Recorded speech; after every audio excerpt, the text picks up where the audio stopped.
Hi boys and girls, Miss Nikki is here to you today to read to you a folk tale about a handsome hog. But is he? The name of the story is Handsome Hog. The author and illustrators are Mwenye Haditi and Adrene Kenaway.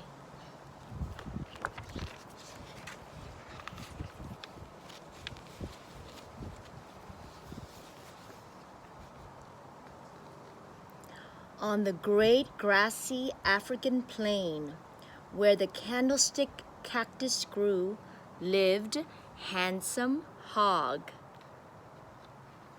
He had a beautiful smooth coat of the finest brown hair, and his extremely elegant tail swished to and fro when he ran.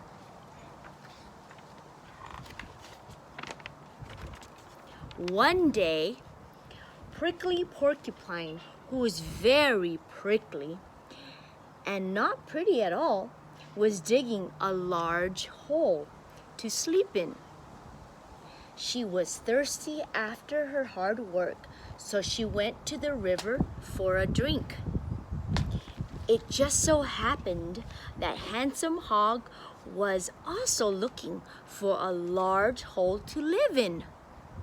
He didn't want to dig one himself because his beautiful tusk would get muddy.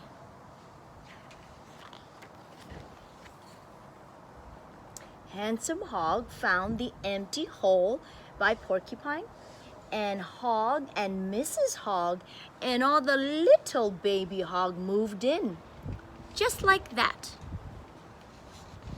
When Porcupine returned to her hole, it was full of big hogs and little hogs. "But I am the one who digged this splendid hole," complained Porcupine.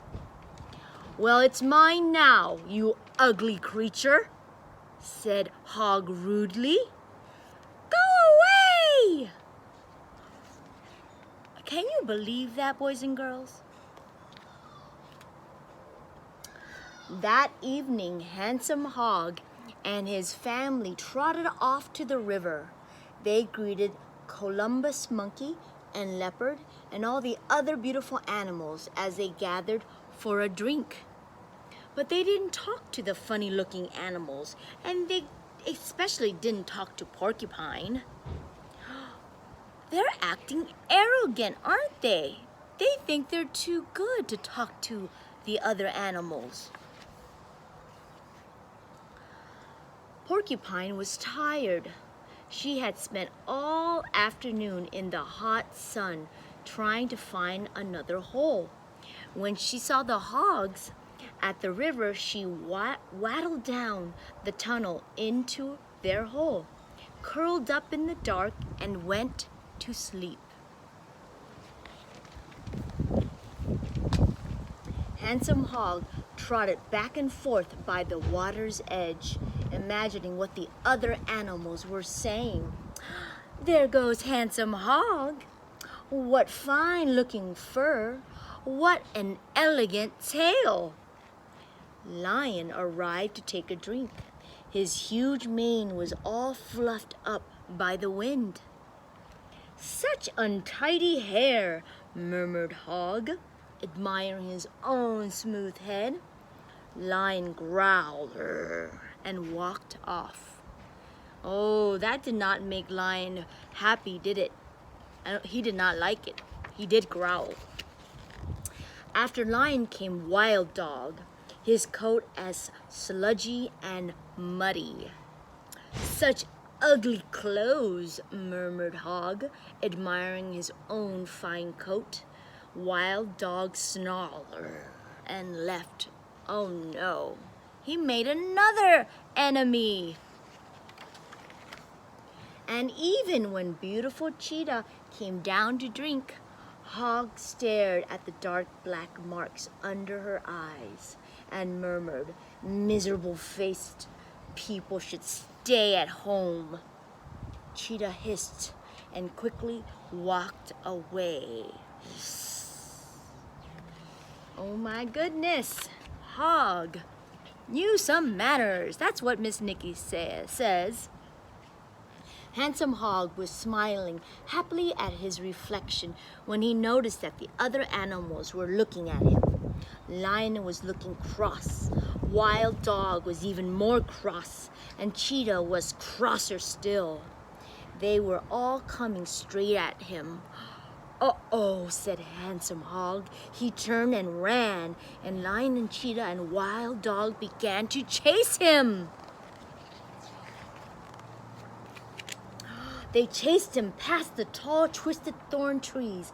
They chased him through the dry and prickly burr bushes. They chased him under the wait-a-bit thorns. And they even chased him through the sticky swamp. But Hog ran and ran, and finally, when he saw his new home, he rushed down the hole.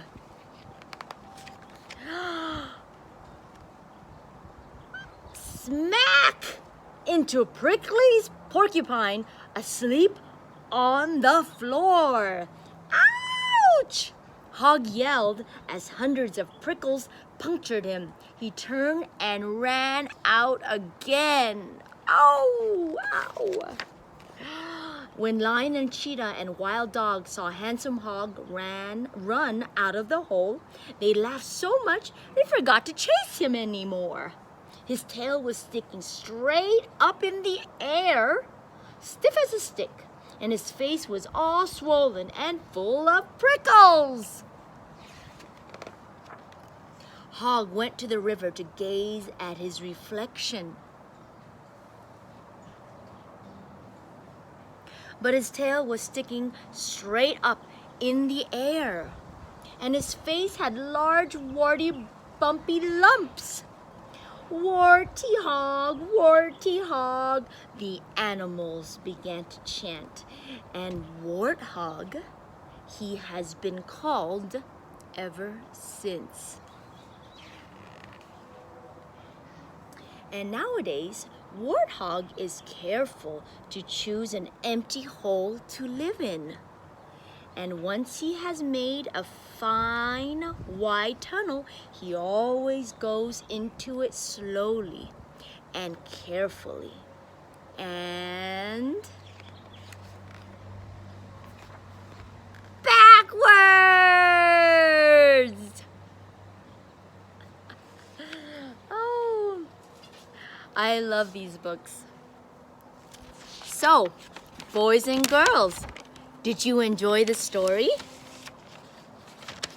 I want you to think, what was the lesson of the story? You can pause the video to take a moment to think.